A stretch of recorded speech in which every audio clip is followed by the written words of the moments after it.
Hey guys, Joey Lopez here. Just a couple announcements before we start this week's tarot.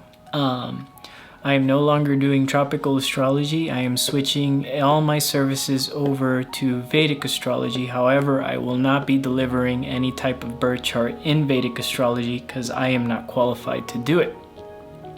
I am ceasing all tropical birth charts. All the appointments that I have made with tropical birth charts, I will continue those, and once I'm done with that last couple of charts that I have left, I will no longer be going back to tropical astrology. So when I do tarot, I will be referring to nakshatras, I will be referring to planets according to Vedic astrology. So when I'm doing this, make sure you check your rising sign in Vedic astrology for better predictions. Although I don't believe in the prediction system on YouTube, because a lot of times these predictions, they're very general. You may have a planet maybe 8 spaces away where there's some sort of change that's going to go on in your life, and that may not come to pass for you, but it'll come to pass for somebody else where they have no planets in that spot. You understand me? So it's predictions. All the astrologers that I do follow don't actually do predictions for monthly transits or for yearly transits. They don't believe in it. They just believe in teaching it and reading the chart as it is in the D1, D9, and all those extracurricular charts. As far as my services, it's going to be more simpler for me because that means we can just stick to the tarot. However, I will give you a link in the email from the description below when you email me for a tarot service, and it will send you a link to put in your birth information. I will still look at your chart to see what transits you're going through, what mahadashas you're going through, or if there's anything impeding you from certain places that you want to set the intention for your reading. As far as that goes, I'll look at the chart, but I'm not going to read your chart to you. Until I have the blessings of my teacher in India to go ahead and deliver charts, I will not be doing charts anymore. The last thing I have for this week on the channel is in the Cancer read last week, I had a very interesting thing with the clarifier. Was it last week? I think it was 2 weeks ago, or last month's read actually. I had 2 Queen of Cups come out in the clarifier deck, and it was a new clarifier deck because I wanted the edition to match the original edition that I've always had, and so I ordered the matching set, and 2 Queen of Chalices came out. So this is a very special deck. When you see it on my channel as the clarifier, I'm gonna keep both Queen of Chalices in the deck. There is a special meaning for me here as well with these 2 Queen of Chalices personally, and that special meaning to me is that there's something about the Divine Feminine with this deck, and there's something with the Divine Masculine with this deck. So anytime I do tarot with these decks, just realize I'm looking at masculine with the colors, kind of like the Bird Kingdom. They got those nice flying colors, and then the female birds tend to have the lower, darker tone colors. And so I'm going to keep both Queen of Chalices in this deck, and so that's just a special gift towards you guys, so you can understand why 2 Queen of Chalices will come out in the read and you guys aren't complaining in the comments like you guys like to do. And why are there 2 Queen of Cups? Anyways guys, like always, these are YouTube general readings. They won't always resonate. Enjoy your reading for the month of September. Take it easy, guys. Sagittarius, welcome to your read. Gonna start your shuffle here. We're gonna see what the cards have to say for you for September. Sagittarius.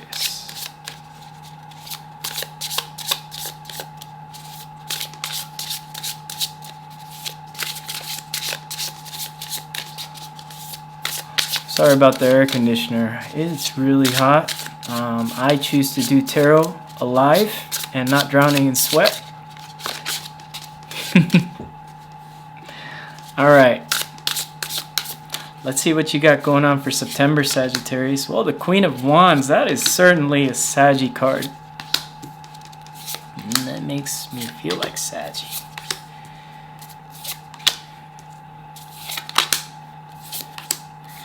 Well, there's this whole lot of wanting to be alone on your own, exploring. This is like a little adventure for you this month, Sag. Queen of Wands with the Four of Wands and the Fool. I feel like you were trapped in something. Although this is a good energy, I feel like you made your way out of this. Whatever it was balanced. You definitely came out of it. Now, most people would interpret this as, oh, you're not afraid of things and you're going into your own, you're making your own way with this Queen of Wands. Yeah, you totally are. I mean, that is one interpretation, but the way I see it was you got out of something here. You were tied down to something here and you really wanted out, and you took on that Aries energy. It could have been a couple months ago when Mars and Rahu were sitting over there in Aries, and I am on Vedic, so don't correct me where the nodes are. I know where the nodes are in Vedic, but a couple weeks back, and this could have been the time that you came out of something here. Three of Wands with Nine of Pentacles and the Sun. Right now, you just want to be alone, but I don't feel like this is alone, like stuck in the home. I feel like this is you want to be alone, but you want to go out and date, you want to go meet new people. I see that. Three of Wands, you're turning your back to everything that, whatever this was that you've come out of. And, whatever that was, it was definitely a ride. And I'm going to save the general energy for last because that's the best. I'll save the best for last for Sag. You're here on your own looking good. And you're attracting a lot of people to your space now with this Nine of Pentacles. I just have to say that. You're going to be attracting a lot of people. And the Sag, you seem to attract people that are very loyal. It just depends too, where, if you're male, where you have your Venus. If you're female, where you have your Jupiter. You may have things like you may have like Libra type placements, and you attract very loyal partners. You may have those planets somewhere in Libra. But the Sun here, which is a malefic, is exposing something here for you. What that is, I don't know. There is something here about the Sun exposing something and giving you a little bit of guilt about something, and I have no idea what this is about, but we'll figure it out when we clarify. And you have Three of Swords following in the upcoming future. A little bit of pain, but a little bit of regret, and a little bit of do I want to call this regret? What is the word I'm trying, and it's not a hard word. What am I trying to look for here? It's not regret.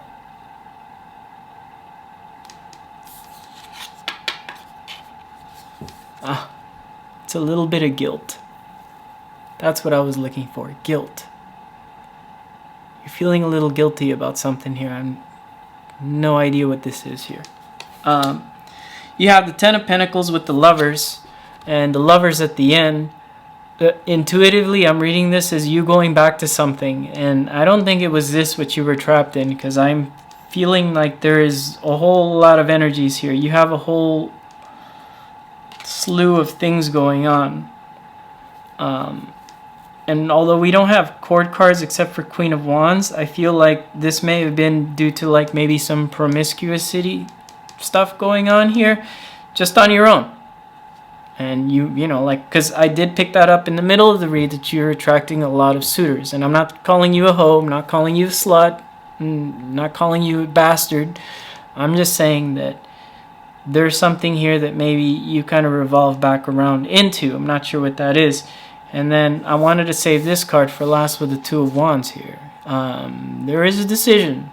There's a decision about creating some sort of future here, and seeing that all the way to the Ten of Wands. Seeing it all the way to the Ten of Wands is, when I saw this card hit the table, I wanted to save it for last, because the first thing that I was feeling was like, yeah, the Sag is going to see this all the way through from the 2 to the 10, whatever this is. But they're not there yet. You're not there yet. Let's clarify what this Queen of Wands is. I feel like you got out of something with this Queen of Wands and you weren't afraid to get out, which I love that energy. Why do you want to be stuck in something that you don't feel happy in? Of course, get out of it. Five of Chalices, the Sun, the Knight of Swords got out of there quick as hell. But it's funny because you have the Sun here, and I mentioned earlier about the Sun, right? I mentioned something about the Sun and this Three of Swords, how they connect in the read. There's something here about guilt. You don't see it yet because this is in the present energy going into the future energies, into this guilt. You don't see it yet. But there was some sort of guilt here when you decided to come out of this. That you do know. Let's see here with the Fool, the Two of Swords, Three of Chalices, Page of Swords. You almost went back into something. You were being pulled in two different directions here. You could have had two different people interested in you, and there's one energy here hidden in the energies. There is another energy. And then see, we do have the Three of Chalices here, and I do feel like there was something being hidden here. I feel like maybe there was something you got out of because something hurt you, because this is a malefic, right? The Sun is malefic. It is the happiest card in the tarot, but I'm looking at an astrological view. That is a malefic. That is not a happy card. But oddly enough, what hurt you here in the past made you happy. Does that make sense? Because I'm not picking up any happiness off this card other than it does carry the meaning, but I picked up, you know, that vibe that it's not so good. Okay, let's see here with the Three of Wands, Seven of Pentacles, Ten of Wands, and the Empress. Yeah, you just rather be alone because everything's a lot of work and everyone's trying to drag you into it. Maybe the guilt's because some people are also trying to drag guilt on you because you're trying to get out of a situation. You no longer like that girl, walking away, and then the girl's giving you a guilt trip. Yeah, I've been there. I've been there. Hey, look at the people delivering your tarot. Do they look like they shop at Costco, they go to church on Sunday, and they got a perfect life going on, you know? And they've never dated, they've never been in a one-night stand, they never... I mean, yeah, I've done all of it. Okay, you know, so most of these people, when they're talking about real-life situations, I don't think they got the grasp of it, especially when it comes to the Sag here, because the Sag is definitely in the party mode right now of getting to know new people here. Let's clarify that Sun, the Tower, the Lovers, and the Five of Swords. There's some conflict when it comes to something that fell apart for you, possibly before you were in this that you got out of here. Let's see with the Three of Swords here, Two of Chalices, the High Priestess, and the Chariot. The past thing that hurts you is knocking on your door. They're knocking on your door and they've opened up to something here. And I feel like this is really rare. I'll say this in a read. This is really freaking rare that I feel like the other energy is opening up spiritually more so than your side. Although that you do have a handle on that because this is your side, I do feel like the Chariot, this is kind of like a spiritual connection here with the High Priestess and Chariot trying to unite whatever's going on here with the two of you. However, comma, one of you is failing to see it, and I think that's where the guilt comes in, when you kind of finally see that. And there is a message coming, by the way. It's under the deck. Let's clarify the Lovers here. Six of Pentacles, the World, and then the Nine of Swords. Somebody's coming in to save the day here. Normally I don't do that in my reads, but there is somebody here coming in to save the day, and whether it be you, it may be on their side here. There was definitely a dream here that was destroyed in the past, way before whatever this was. And there's definitely an energy here showing me that they want to create Saturnian things with the World card, because the World is Saturnian and it's about creation. It's also about the ending. And what's in between the two of you, connecting the two of you here, is the Ten of Pentacles. And I'm trying not to make these love-centric reads, so connected to career, friends, whatever it is. But whatever this is long-lasting, and it's showing me that it's bridging the two of you together in the future energies. Now, if you don't want it, now you know. So you don't need to take it. If you do want it, it's there on the table for you. And I'll just say this right now. Whatever this was, you got out of it. Whatever these things are, you're getting out of that. And then what's weighing down on you is because none of these things fulfill the spirit. There's somebody here that fulfills the spirit for you. And the two of you will see it from the Two of Wands to the Ten of Wands. That's all I got for you, Sag. I'll see you guys again mid-September. Take it easy. Bye.